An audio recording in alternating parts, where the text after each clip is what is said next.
inna lalaa jirtu mataan kee dhagaarran bulle afaan kee agabuun bulle ijji tee riiban dhabne halkan kee bariin dhabne bariin kee nagaan dhabne rabbi kunu asii kaa'ee daawwataa jirta. Bariisifachuu ganamatti seentu kana keessa lubbuu kana namni gurgura jedha Rasuul Rabbi sallallahu alaihi wasallam. Lubbuu gurguru kana takkii ibiddatti gurgura takkii ibidda sanirraa bilisoomsa jedha Rasuul Rabbi sallallahu alaihi wasallam. Lubbuu teennatan adada guyyaatiin adada silaa aduun baatee lixuun umrii rabbi nuu kaa'e gaafa garaa haadhaa jiru chaappaan nuu dhayame paaspoortiin nuu dhayame sun muramaa kutamaa jira. Maaliif jennaan nuti gaafa garaa haadhaa irraa baan irraa eegalee akka xiyya eboo keessaa darbameeti. Aga umrii kan keessi dhahame san xiyyi sun deema. Gaafa chaappaan xumuraa sun gahe xiyyi si waraanu sun du'a. Xumura waan ilma namaa mudatu, ilma namaa kufisu, ilma namaa duyda isaa cabsu guddaan du'a tana. Almawtu nihaayatun min hayaati insaan. Goolabbiin xumuraa jiruu ilma namaa ka goolabu du'a.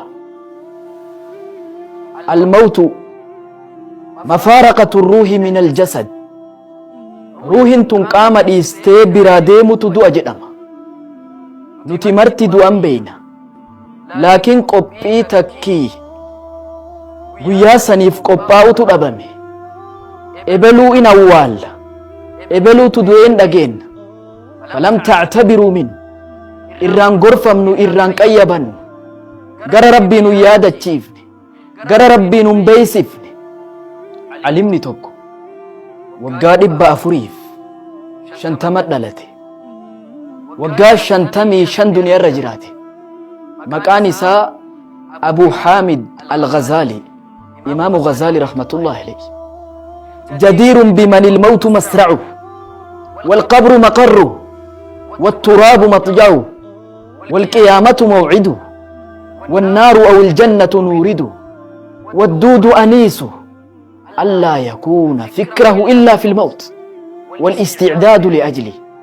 درك أمجد إمام غزالي نمني دوتي كفننا ساتاتي نمني بيين بك إني تيسو تاتي نمني قبرين بك إني ترقعو تاتي نمني نكيري في منكر إسا تيسسنيقا في إسا قافتن تأي بلمني قياماتي يا ربي ملكي مري جنة يا ربي سلبنا مري عذابه والدود أنيسه كإسا بوهر سو أمورام مو في رير مجد الروان هدون بوهر الروان هدون قمن ماتي قمن إجولي قمن من قمن مكينا قمن اتبو هراجر قياتك أمو رامو في ريرمتو قام كيمنا اتبو هروف تاء قيا قداسا نمني أفرت بيكو ألا يكون فكره إلا في الموت واني إني اتيادو قم واني إني اتيادو قم